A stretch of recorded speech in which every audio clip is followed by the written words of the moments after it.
Hello friends, कैसे हैं आप लोग। आज है जी 5 सितंबर। Happy teachers day. मुझे बोलना इसलिए है क्योंकि बहुत सारे अच्छे अच्छे लोग भी ये वीडियो एंजॉय करते हैं, सेशन एंजॉय करते हैं और इस सेशन का लाभ भी लेते हैं। तो पता नहीं कौन हो सकता है कि हमारे भी सीनियर्स हों और हमें भी कुछ ऐसे लोग सुन रहे हैं जहाँ तक कि जो लोग टीचिंग लाइन में हैं। तो सबको मेरी तरफ से happy teachers day all of you, चाहे वो स्टूडेंट्स हैं चाहे वो टीचर्स हैं। स्टूडेंट्स को ऑल्सो, क्योंकि स्टूडेंट्स लाइफ में इसका बड़ा महत्व होता है। तो खैर, आज है जी 5 सितंबर। आज का सेशन सबके लिए बहुत महत्वपूर्ण, हर सेशन बहुत बहुत बहुत बहुत ख़ास और मोस्ट इम्पॉर्टेंट होता है। तो टिल टू लास्ट आप ध्यान से सुनिए हर सेशन को और प्लीज़ कोई सेशन मिस मत कीजिए। और नए लोगों से एक रिक्वेस्ट रहेगी कि आप QCL को सब्सक्राइब कर लें। जो रेगुलर सुनते हैं उनको तो मेरी तरफ से बहुत थैंक्स, लेकिन जो नए लोग हैं वो सब्सक्राइब कर लें और अपनी नोटिफिकेशन को ऑल पे रखें ताकि डेली अपडेट्स आपको मिलते रहें।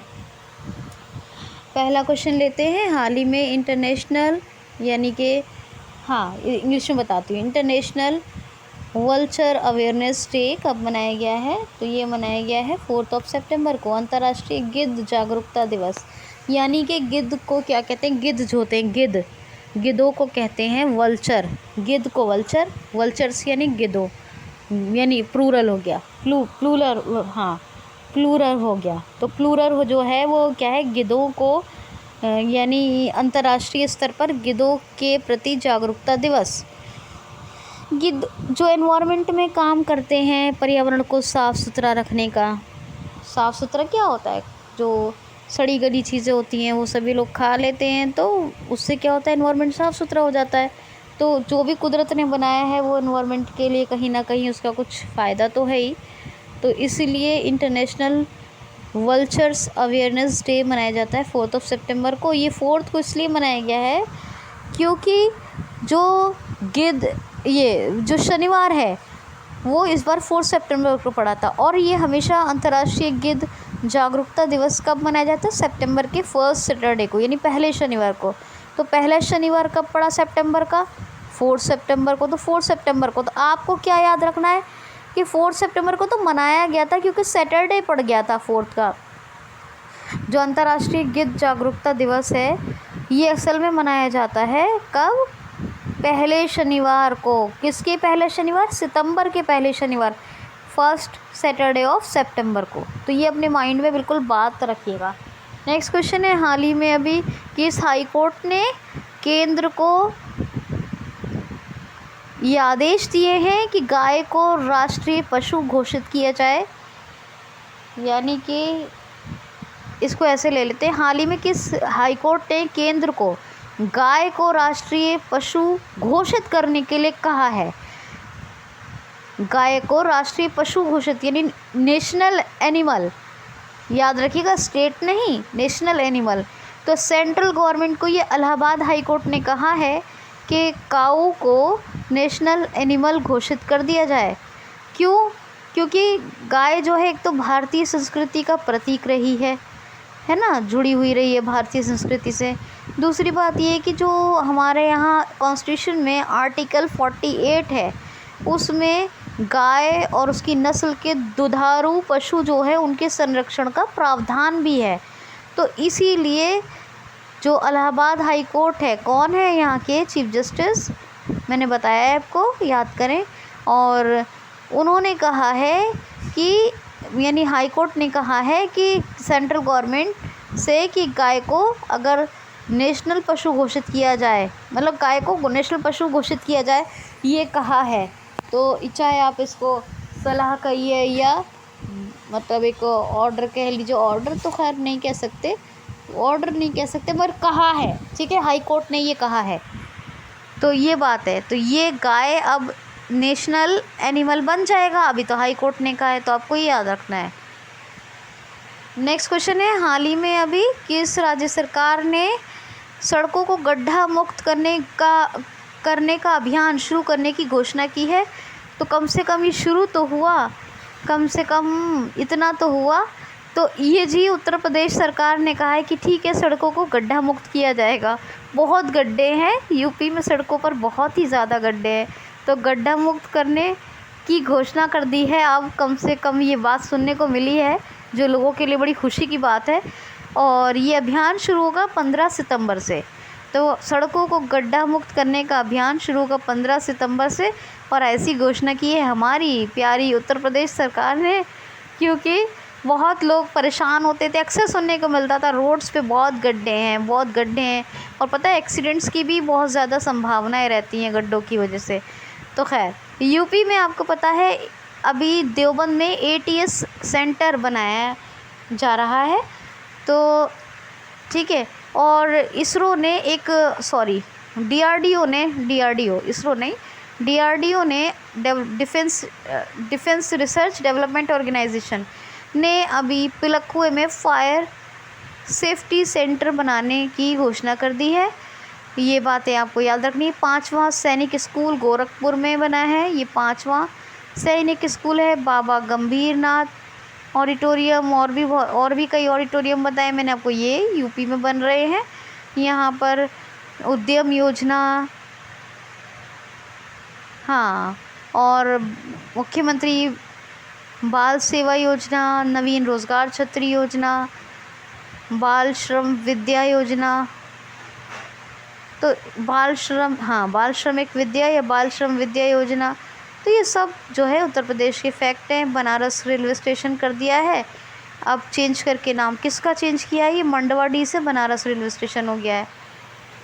और बात करें तो उत्तर प्रदेश में वैसे तो बहुत कुछ चल रहा है, और लोकल फॉर वोकल को बढ़ावा देने के लिए क्या चल रहा है, तो ये चल रहा है 1 डिस्ट्रिक्ट 1 प्रोडक्ट, और अब तो मिशन शक्ति का भी 3रा चरण शुरू हो गया है। ठीक है, तो ये तमाम बातें जो है आप याद रखें बिल्कुल ध्यान से। और ये राजकीय पशु यहाँ का बारहसिंगा, राजकीय पक्षी सारस, राजकीय पुष्प पलाश, राजकीय वृक्ष अशोका। लखनऊ कैपिटल है, योगी आदित्यनाथ चीफ मिनिस्टर हैं, और आनंदीबेन पटेल गवर्नर हैं। लखनऊ गोमती नदी के तट पर है। अमनगढ़, नवाबगंज, ये भी नेशनल पार्क है। दुधवा नेशनल पार्क है, चंद्रप्रभा नेशनल पार्क है, पीलीभीत टाइगर रिजर्व है, और कतरनिया घाट वाइल्ड लाइफ सेंचुरी है। तो ये आप तमाम बातें याद रखेंगे। नेक्स्ट क्वेश्चन सुन लीजिए। हाल ही में अभी दुनिया का सबसे बड़ा फ्लोटिंग सोलर पार्क कहाँ बनाया जा रहा है, ये पहले भी बताया था मैंने जब इसकी घोषणा हुई थी, आज फिर से बता रही हूँ। तो MP में बन रहा है ये, ओमकारेश्वर में, मध्य प्रदेश के ओमकारेश्वर में दुनिया का सबसे बड़ा फ्लोटिंग नेशनल पार्क बनाया जा रहा है। प्रोसेसिंग में है अब, ठीक है। तो ये वर्ल्ड लार्जेस्ट सोलर पार्क है ये, जो MP के ओमकारेश्वर में बनाया जा रहा है। यहाँ पर वोकल फॉर लोकल को बढ़ावा देने के लिए क्या किया है, तो यहाँ पर किया है एक ज़िला एक शिल्प, और यूपी में क्या था 1 डिस्ट्रिक्ट 1 प्रोडक्ट। MP के कौन है, शंभू भाई श्री पटेल जी गवर्नर, और चीफ मिनिस्टर मुख्यमंत्री कौन है, शिवराज सिंह चौहान। और यहाँ जब ये दोबारा से मुख्यमंत्री बने थे तो इन्होंने क्या किया था, मुख्यमंत्री जन कल्याण संबल योजना को प्रारंभ किया था। और शिवराज से शिवराजपुर बीच का नाम याद आ जाता है, जो गुजरात की द्वारका में है, जिसको ब्लू फ्लैग सर्टिफिकेट मिला है, यूनेस्को ने दिया है। यहाँ पर हबीबगंज में मध्य प्रदेश का सबसे बड़ा रेल कोच वॉशिंग प्लांट लगाया गया है, यानी रेलवे कोच वॉशिंग प्लांट कहाँ लगाया गया है, हबीबगंज में, मध्य प्रदेश का। और यहाँ पर EFIR रजिस्ट्रेशन सर्विस शुरू हुई है। और बाकी सारे फैक्ट्स मैं आपको बताती रहती हूँ, तो मुझे यकीन है कि आपको याद रहेगा। भोपाल कैपिटल है, भोजताल यहाँ बहुत फेमस है। बांधवगढ़, माधव, पेंच, पन्ना, सतपुड़ा, संजय गांधी नहीं है, संजय नेशनल पार्क, ये सब जो है ये हैं आपके MP में। ठीक है जी, चलिए नेक्स्ट देख लेते हैं। बाकी बहुत सारी योजनाएं और मैंने प्रोग्राम्स बताए MP के, मैंने परसों तरसों भी बताया है, तो प्लीज़ आप पुराने वीडियोस से रिवाइज़ कर लीजिएगा, है ना। याद रखिएगा, चीज़ें सुनने से याद होती हैं, लेकिन एक बार सुनकर छोड़ देने से या फिर सिर्फ एक बार पढ़ के छोड़ देने से चीज़ें भूल भी जाते हैं। तो अच्छा ये है कि आप वीडियो को कंप्लीट सुने और जब उसको गैप हो जाए 10-12 घंटे का तो फिर से दोबारा सुन लें, तो उससे चीज़ें दिमाग में रह जाएंगी। और जब रोज़ रोज़ चीज़ें सुनेंगे तो आपको याद, जैसे मान लीजिए कोई आप टारगेट बना लें कि भाई 2-3 सेशन सुनने हैं हमें रोज़ाना, 2 सेशन सुनने हैं, तो इस तरह एक आज का सुना, एक कल का सुना, फिर कल आया तो कल का सुना, फिर आज का सुना। जैसे मान लीजिए कल आएगा कोई जो कल दिन होगा मंडे, तो मंडे को सुना, फिर संडे का, फिर ट्यूसडे आया तो ट्यूसडे मंडे का, ट्यूसडे का। तो इस तरह चीज़ें रिवाइज भी होंगी और चीज़ें जो है क्या है याद भी होंगी। और सुनते रहने से चीज़ें याद बहुत जल्दी होती हैं, ये बात मेरी गारंटी में है। अगर आप सुनेंगे नहीं तो आपको कुछ याद नहीं होगा। ये सिर्फ एक बार मात्र सुनेंगे, या सुना चले जी आज सेशन सुन लिया है हमने, यानी कि आज संडे, आज सेशन सुन लिया है, संडे का सेशन सुना मंडे में, मंडे का सेशन सुना ट्यूसडे में, ट्यूसडे का सुन रहे हैं वेडनेसडे में, और कभी कभी तो थर्सडे का सुन रहे हैं सैटरडे में। तो उससे सोच के देखिए कितना नुकसान पहुंच रहा है आपको। रोज़ का रोज़ सुनिए और हो सके तो पिछला रिवाइज़ करते रहिए, तो आपको उससे काफ़ी फ़ायदा होगा। इस तरह आपके मंथ वाइज करंट अफेयर तैयार हो जाएंगे। चलिए नेक्स्ट क्वेश्चन देख लेते हैं, सुनिए आप ध्यान से। हाल ही में भी किस राज्य सरकार ने राजीव गांधी जी के नाम पर साइंस सिटी बनाने की घोषणा की है? तो ये महाराष्ट्र गवर्नमेंट है। और आपको बता दूं कि पूर्व प्रधानमंत्री थे राजीव गांधी, जिनके नाम से बहुत चीज़ें थी लेकिन अब हटा दिया गया इनका नाम। लेकिन हाँ, अभी महाराष्ट्र गवर्नमेंट की घोषणा हुई है कि पुणे में साइंस सिटी बन रही है। क्या बन रहा है? साइंस सिटी, ये पुणे में बन रही है। और इसका जो नाम है वो राजीव गांधी साइंस सिटी रखा जाएगा। क्या? Rajiv Gandhi science city. तो ये आप पुणे में बन रही है और महाराष्ट्र सरकार की ये घोषणा है, अनाउंसमेंट है। उद्धव ठाकरे, इनके बेटे कौन है? आदित्य ठाकरे। अभी कुछ थोड़े दिन पहले ही बताया मैंने आदित्य ठाकरे जी से संबंधित फैक्ट याद रखना। उद्धव ठाकरे जी चीफ मिनिस्टर हैं। और ये कौन है? Governor Bhagat Singh Koshyari. Mumbai capital Dipankar Datta chief justice of Bombay high court हैं। Okay fine. नवेगांव गुगमल संजय गांधी और कौन सा एक और रह गया? नवेगांव गुगमल संजय गांधी, हाँ टाइगर रिजर्व सुन लीजिए। तडोवा है, बेलघाट है, अंधेरी बेल है, और जिसको अंधेरी भोर भी कहते हैं, और है नागजीरा है, सह्याद्री है, ये सब टाइगर रिजर्व है। Shivaji in south block the unwritten history of a proud people, ये मराठी हिस्ट्री पर लिखी गई बुक है जो जर्नलिस्ट गिरीश कुबेर जी ने लिखी है। ये याद रखना, जर्नलिस्ट गिरीश कुबेर ने लिखी है। और ये जो है यहाँ पर महाराष्ट्र में अभी जो पर्सन विद डिसेबिलिटीज़ हैं उनके लिए क्या बना है? तो महाशरद मंच का उद्घाटन हुआ है। मेरा परिवार मेरी जिम्मेदारी अभियान यहीं पर। और महाराष्ट्र में एक और चीज़ बन रही है जो मैं कहती हूँ आपसे, क्या है बताइए? वहाँ पे क्या बन रहा है? तो पहला निर्यातक केंद्र बन रहा है भारत का, कृषि निर्यातक केंद्र। बस निर्यातक केंद्र याद रखना है, कृषि नहीं। पहला निर्यातक केंद्र बन रहा है भारत का, वो मैं आपको हमेशा बताती हूँ, ठीक है? तो ये आप याद रखिए। तो इतनी बातें हो गई। वैसे यहाँ पर लोनार लेक है और लावड़ी डांस है, गुड़ी पड़वा, महापरवा, आषाढ़ी कांची, ये सब फेस्टिवल्स मनाए जाते हैं, ठीक है? तो देखते हैं, चलिए आगे चलते हैं। नेक्स्ट क्वेश्चन, एक सेकंड रुक जाइए लेकिन उससे पहले क्वेश्चन है जी, हाल ही में आई हुई रिपोर्ट के अनुसार दुनिया का तीसरा सबसे बड़ा इको स्टार्टअप कौन बना है? तो तीसरा, थर्ड नंबर का इको स्टार्टअप कौन सा देश बना है?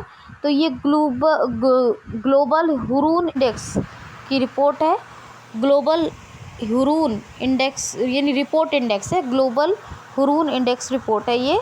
और ये बताती है कि दुनिया का पहले नंबर का जो इको स्टार्टअप हब है वो यूएसए है, और दूसरा इको स्टार्टअप कौन है? वो चाइना है, और थर्ड नंबर का वर्ल्ड का इको स्टार्टअप अगर कोई देश बना है तो वह है अपना देश भारत। अपना देश बना है 3rd नंबर का इको स्टार्टअप। आपको बता दिया ग्लोबल हुरून रिपोर्ट इंडेक्स है ये, ठीक है। नेक्स्ट वन इज़ क्वेश्चन है, हाल ही में अभी 150 million followers 150 million Instagram followers के साथ तीसरे नंबर की एशिया की कौन सी सेलिब्रिटी बनी है? तो कौन सेलिब्रिटी हैं जिनके इंस्टा फॉलोअर्स 150 मिलियन है? तो दैट इज़ विराट कोहली। कौन है? विराट कोहली। जी हाँ, एशिया के नंबर 1 बन गए हैं विराट कोहली, क्योंकि 150 मिलियन फॉलोअर्स हैं इनके इंस्टाग्राम पर। नंबर 1 पर अगर वर्ल्ड लेवल पर देखें, नंबर 1 पर तो हैं क्रिस्टियानो रोनाल्डो, जिनके इंस्टा फॉलोअर्स हैं 337 मिलियंस। उसके बाद आते हैं लियोनल मेसी, और ये दोनों ही फुटबॉलर हैं। लियोनल मेसी के भी मतलब कुछ 200 मिलियन के आसपास जो है लोग उनके इंस्टा पे उनको फॉलो करते हैं, 200 मिलियन के आसपास। लेकिन एग्जैक्ट मत याद रखिए, कोई ज़रूरत नहीं है उनका, याद रखिए 337 क्रिस्टियानो रोनाल्डो। और एशिया का अगर पूछा जाए तो 150 मिलियन है विराट कोहली के इंस्टा फॉलोअर्स, जिसकी वजह से वो एशिया के नंबर 1 सेलिब्रिटी बन गए हैं इंस्टा फॉलोअर्स के मामले में। और बन क्या गए हैं? बने ही हैं जिनको 150 मिलियन लोग फॉलो करते हैं इंस्टाग्राम पर। नेक्स्ट क्वेश्चन सुन लीजिए, हाल ही में अंतर्राष्ट्रीय जलवायु शिखर सम्मेलन 2021-22 है। अंतर्राष्ट्रीय जलवायु शिखर सम्मेलन 2021-22 की मेज़बानी कौन करेगा? तो करेगा अपना देश भारत। जी हाँ, 2021-22 का जो ये शिखर सम्मेलन हो रहा है, कौन सा? अंतर्राष्ट्रीय जलवायु शिखर सम्मेलन है ना, इसके बाद 22 आएगा ना, इसकी मेज़बानी कौन करेगा? तो अपना देश भारत। तो 2021 में होगा ये, और 21-22 का कहा जा रहा है, तो ये करेगा। तो आपको 21 तो याद रखना ही रखना है, ठीक है।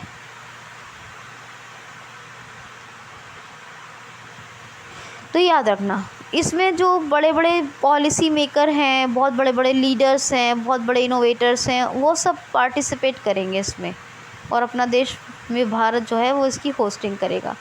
मुझे थोड़ी सी कन्फ्यूजन हो रही है, एक सेकेंड। ये 2020-21 का अंतर्राष्ट्रीय जलवायु शिखर सम्मेलन है, 20-21 का है दोस्तों ये, क्योंकि 22 का तो कोई अभी तुक नहीं बनता है, 20-21 का है, ठीक है। 20-21 का है, जिसकी मेज़बानी अपना देश भारत करेगा। तो ये आप याद रखेंगे। नेक्स्ट क्वेश्चन है, लेकिन उससे पहले आप वीडियो को कंप्लीट वॉच करने के बाद प्लीज़ सेशन को जिस सोशल मीडिया प्लेटफॉर्म पर हैं, प्लीज़ ज़रूर शेयर कर दिया करें, जिस सोशल मीडिया प्लेटफॉर्म पर आप, और मुझे मोटिवेट करने के लिए सिर्फ लाइक कमेंट कर दिया करें। ये आप जो जुड़ेंगे लोग, नए लोग जुड़ेंगे और बाकी सारे लोग लाइक कमेंट करेंगे, और आप फ़ायदा लेके फिर वीडियो को शेयर कर देते हैं। ये सब चीज़ें मुझे मोटिवेट करती हैं और आपके लिए बेहतर से बेहतर करने के लिए मुझे आकर इंटरेक्ट करती हैं कि मैं आपके लिए बहुत अच्छे से अच्छा काम करती रहूं। तो ये काम आप करें। आप सुनिए नेक्स्ट क्वेश्चन।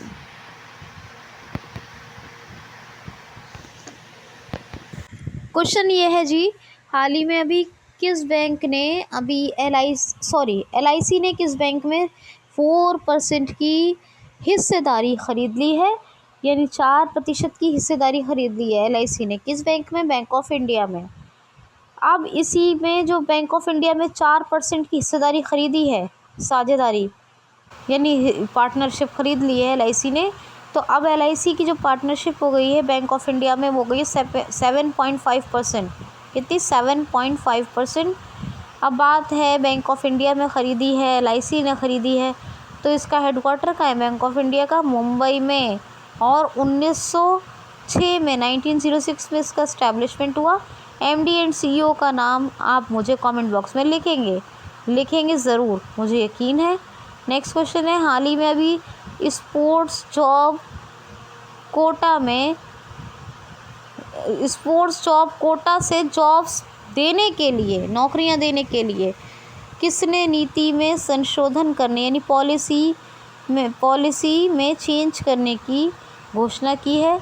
तो असम राज्य सरकार ने। जी हाँ, एक है स्पोर्ट्स जॉब रिजर्वेशन। क्या है? स्पोर्ट्स जॉब्स रिजर्वेशन, जिससे स्पोर्ट्स की जॉब्स ऑफ़र की जाती हैं। इससे एथलीट्स को जॉब मिले, फ़ायदा हो, इसीलिए अब जो स्पोर्ट्स जॉब रिजर्वेशन है उसकी पॉलिसी में एक अमेंडमेंट करने की, संशोधन करने की घोषणा की है। किसने? असम राज्य सरकार ने। और असम की 2 बातें तो बहुत ही ख़ास याद रखिएगा। एक तो ये बात है कि जो ये औरंग नेशनल पार्क था, औरंग नेशनल पार्क, इसका पूरा नाम था राजीव गांधी औरंग नेशनल पार्क, लेकिन अब पूर्व प्रधानमंत्री राजीव गांधी जी का नाम हटा दिया गया है। क्या कह रही हूँ? नाम हटा दिया गया है, रिमूव कर दिया गया है, और अब इसका नाम सिर्फ औरंग नेशनल पार्क है। क्या है? Orang national park. दूसरी बात ये और याद रखिए कि काज़ीरंगा ऐसा इंडिया का एक ऐसा मात्र नेशनल पार्क है, भारत का एक ऐसा ओनली वन नेशनल पार्क है कि one and only national park है कि जिसको सैटेलाइट फ़ोन से कनेक्ट किया गया है। सैटेलाइट फ़ोन्स लगाए गए हैं वहाँ पर। ये एक ऐसा नेशनल पार्क है। कौन सा? काज़ीरंगा, जो असम में है, और एक सींग वाले गैंडे के लिए फ़ेमस है, और भारत का एकमात्र गोल्डन बाग भी यही है। 2 नेशनल पार्क की बात हो गई। तीसरा मानस हाथियों के लिए बहुत फेमस है। चौथा डिब्रू साइखोवा, जो बायोस्फीयर रिजर्व और नेशनल पार्क दोनों हैं, डिब्रू साइखोवा। 5वां एक और पड़ता है नामेरी। कौन सा? नामेरी। छठा एक बात करें तो रायमोना बना, और 7वां Dehing Patkai national park, Dehing Patkai national park. ये 7 नेशनल पार्क वाला स्टेट है। तीसरे नंबर का भारत का स्टेट है ये। कौन सा? मतलब इंडिया का तो है, सबको पता है, लेकिन तीसरे नंबर का तो असम। पहले असम में, फिर केरल में शुरू किए गए पद्मश्री के पुरस्कार, जैसे भारत रत्न, भारत भूषण, भारत विभूषण, पद्म भूषण, पद्म विभूषण, पद्मश्री होता है, ऐसे ही असम और केरल में केरल रत्न और असम रत्न। केरल में भी ऐसी शुरू है असम के बाद, तो केरल रत्न, ऐसी असम भूषण, असम विभूषण, असम श्री, ये सब पुरस्कार दिए जाएंगे। अरुणोई, धन्वंतरी, पर्यटन संजीवनी, ये योजनाएं चल रही हैं, और भ्रमण सारथी, प्रज्ञान भारती और भाषा गौरव, ये भी योजनाएं चल रही हैं। ब्रह्मपुत्र मुक्ता क्रूज़ का उद्घाटन असम में ही हुआ। नॉर्थ ईस्ट का पहला हॉस्पिटल, नॉर्थ ईस्ट का जो पहला काव हॉस्पिटल है, कौन सा? काव हॉस्पिटल, ये बना डिब्रूगढ़ में। और असम में एक जो है जेनेटिक मॉडिफाइड रबर का प्लांट लगाया गया है, याद रखना। और इसको Kerala rubber research institute of India, क्योंकि केरल में हेडक्वार्टर है, उसने तैयार किया है। हेमंत विश्व शर्मा, ये इसके चीफ मिनिस्टर हैं। जगदीश मुखी गवर्नर, दिसपुर कैपिटल, और सुधांशु धूलिया यहाँ के चीफ जस्टिस हैं, chief justice of Guwahati high court. तो आप इतना याद रखेंगे। अब नेक्स्ट क्वेश्चन सुनिए। क्वेश्चन है, हाल ही में भी किस राज्य सरकार ने ILGMS नाम का एक पोर्टल अभी लॉन्च किया है? किस राज्य सरकार ने ILGMS नामक पोर्टल लॉन्च किया है? तो ये है integrated local government management system, यानी दोबारा सुन लीजिए, integrated local government management system, ये एक पोर्टल है। ये अभी केरल सरकार ने लॉन्च किया है। किसने? केरल। अब केरल, कर्नाटका, झारखंड, 3 ऐसे स्टेट हैं जिनका स्टेट एनिमल है क्या? एलिफेंट। क्या है? एलिफेंट। और अभी केरल के बारे में आपको बताया है, rubber research institute of India का हेडक्वार्टर है यहाँ। ब्रेक द चेन कार्टून अभियान, पिंक प्रोटेक्शन प्रोजेक्ट, के फ़ोन प्रोजेक्ट, कर्मी वोट रोबोट, तिरंगा पहल, रैपिड टेस्टिंग के लिए, ये तमाम चीज़ें केरल में शुरू हुई। केरल में थय्यम त्रिशूपुरम, या त्रिशूवरम भी कहते हैं, त्रिशूपुरम, थय्यम, ओणम, ये त्यौहार मनाए जाते हैं। मकर बिलक्कू, ये भी त्यौहार है। मंदिर, शबरीमाला मंदिर उत्सव, और एक बिसु नववर्ष उत्सव, ये भी मनाया जाता है केरल में। केरल की बात करें तो केरल के बारे में बहुत कुछ बताया मैंने आपको, ये रिवाइज़ करते रहें। और यहाँ पर अनाईमुडी शोला है, एरविकुलम शोला, और पम्बडम शोला, मध्य केकटक Shola, Periyar national park, biosphere reserve, silent valley शांत घाटी, और इडुक्की वाइल्ड लाइफ सेंचुरी और अटिक्कम वाइल्ड लाइफ सेंचुरी, ये सब केरल में ही है। ठीक है, याद रखना इस बात को, और केरल के फैक्ट्स को रिवाइज कर लेना। आरिफ मोहम्मद खान ने उन्होंने स्कूल 1 IAS योजना शुरू की थी। मछुआरों के लिए परिवर्तनम योजना शुरू हुई मछुआरों के लिए, और जो मछुआरी महिला हैं उनको बस सेवा मुफ्त की गई है केरल सरकार की तरफ से। तो ये सब जो है फैक्ट्स केरल के हैं। नेक्स्ट क्वेश्चन है, हाल ही किस कंपनी ने अभी digital skilling program screen board launch किया है? तो डिजिटल स्किल प्रोग्राम है या स्किलिंग कहिए, डिजिटल स्किलिंग या डिजिटल स्किल प्रोग्राम क्या है, नाम है इसका स्क्रीन बोर्ड। ये शुरू किया है इन्फोसिस ने। किसने? इन्फोसिस। 6th क्लास के स्टूडेंट से लेकर एक प्रोफेशनल स्टूडेंट तक, मतलब प्रोफेशनल कोर्स तक, माफ़ कीजिए, 6th क्लास से लेकर प्रोफेशनल कोर्स तक बहुत सी फैसिलिटीज़ और बहुत सी जानकारी अवेलेबल होगी इसके थ्रू डिजिटल स्किल प्रोग्राम के। वो अपने स्किल को कैसे डेवलप करें, ये तमाम ट्रेनिंग्स दूंगी। और ये अभी इन्फोसिस ने शुरू किया है। किस कंपनी ने? इन्फोसिस। 1981 में उसकी स्थापना हुई। Salil Pareek MD and CEO हैं किसके? इन्फोसिस के। हेडक्वार्टर बेंगलुरु में है।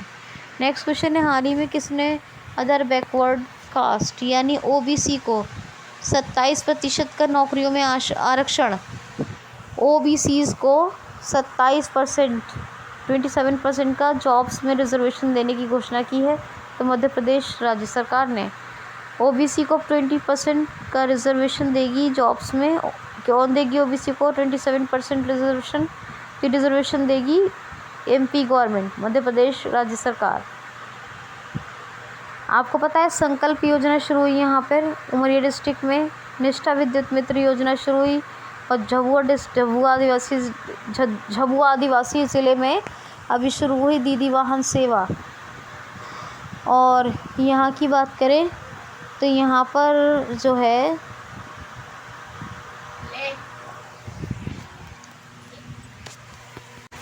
और मध्य प्रदेश में, हाँ आपको बता दिया दीदी वाहन सेवा। अच्छा, मध्य प्रदेश में इंतज़ार आपका टूरिज्म को बढ़ावा देने के लिए निष्ठा विद्युत मित्र योजना, श्रम और पहले सुन लीजिए जीवन शक्ति योजना, जीवन अमृत योजना, रोको टोको अभियान, ये सब शुरू हुआ। श्रमिकों के लिए श्रम सिद्धि योजना, चारण पादुका पहल, सबको रोज़गार मिलेगा योजना, और कुशल श्रमिकों के लिए रोज़गार सेतु योजना, प्रवासी श्रमिक आयोग का गठन। ये सब फैक्ट्स MP के हैं, तो आप याद रखिएगा। नेक्स्ट क्वेश्चन है, हाल ही में अभी नवंबर 2021 में भारत और किस देश के बीच 2+2 वार्ता आयोजित होगी? हाल ही में अभी नवंबर 2021 में भारत और किस देश के बीच 2+2 वार्ता आयोजित होगी? तो ये 2+2 यानी कि क्या होगा इसमें कि भारत के विदेश मंत्री और भारत के रक्षा मंत्री दोनों होंगे, डिफेंस मिनिस्टर, और यानी कि राजनाथ सिंह जी और S जयशंकर साहब, ये फॉरेन अफेयर्स मिनिस्टर हैं। इसी तरह USA के क्या होते हैं? सचिव यानी सेक्रेटरी वहाँ इंपॉर्टेंट होते हैं। तो वहाँ के विदेश सचिव और जो है वहाँ के रक्षा सचिव, तो ये 2 हो गए और वो 2, तो वहाँ पे सचिव यहाँ मंत्री, लेकिन विदेश और रक्षा के। तो ये है 2+2 वार्ता, ये नवंबर 2021 में आयोजित होगी, और इसका चौथा संस्करण है। ये कौन सा? चौथा संस्करण है 2+2 वार्ता का, और ये आयोजन होगा वाशिंगटन DC में। कहाँ होगा आयोजन? Washington DC। और पहला कहाँ हुआ था? सबसे पहली 2+2 वार्ता वो न्यू दिल्ली में आयोजित हुई थी, और 2+2 वार्ता का ये चौथा संस्करण बता दिया आपको कौन कौन होता है इसमें, और ये आयोजित होगा वाशिंगटन DC। USA की बात करें, कल ही बुक्स बताई हैं, कल डिफेंस एक्सरसाइज भी बताई हैं, तो आप सब रिवाइज़ कर लीजिएगा। USA के बारे में सारी चीज़ें रिवाइज़ होनी चाहिए, ठीक है। अच्छा, नेक्स्ट क्वेश्चन है, हाल ही में अभी लास्ट क्वेश्चन है ये, हाल ही में अभी हमारे विदेशी मामलों के मंत्री यानी विदेश मंत्री, हमारे विदेश मंत्री किस देश की 2 दिवसीय आधिकारिक यात्रा यानी ऑफिशियल विजिट पर गए हैं? तो डेनमार्क की। जी हाँ, हमारे विदेश मंत्री अभी बताया S जयशंकर साहब हैं। और ये डेनमार्क गए हैं ऑफिशियल विज़िट के लिए। 2 डेज़ ऑफिशियल विज़िट है, यानी 2 दिन की, टुडे मतलब आज की नहीं, 2 डेज़ ऑफिशियल विज़िट है। डेनमार्क के जो प्रेसिडेंट हैं वो मैट फ्रेडरिक्सन, और करेंसी है, कौन है, डेनिश क्रूना। क्या है करेंसी, डेनिश क्रूना। और कोपनहेगन कैपिटल है, क्या है, कोपनहेगन। और अभी क्या बताया प्रेसिडेंट का नाम, मैट फ्रेडरिक्सन। तो ये था जी आज का सेशन। कैसा लगा आपको ज़रूर बताइए, अपना ख्याल रखिए, खुश रहिए। Thanks for watching.